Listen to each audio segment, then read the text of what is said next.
Doreen Katsima muhandiki mukuru wa Minisitule y'eby'oburambuzi nagira ngu eby'oburambuzi n'enshonga kuri omu ihanga kandi aine amasiko g'okubitunguura nikija kwongera ntaasya y'ihanga. Congratulations. The grant, like you already said, Kasese is going to get more than 600 million shillings as a tourism grant under the Tourism Development Program. I think you know that now we plan and budget under the program approach. So the Tourism Development Program came up with an idea of a decentralization grant.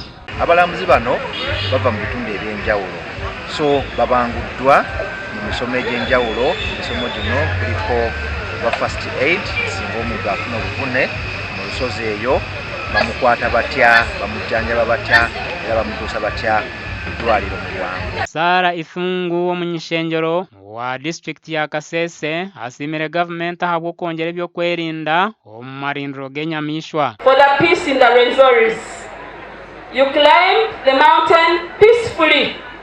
You will not find any fires that they are for rebels or anything. I want to thank the government through President Yoweri Kaguta Museveni for the mountain brigade. The brigade that is securing the upper parts of Rwenzori Mountains and also the lower parts of Queen Elizabeth National Park. Jealously guard your professional now, love your country, and make sure that you don't shame Uganda Wildlife Authority and Ministry of Tourism. Amakuru aga gashakwa Gilbert Muhanguzi omuri Kasese.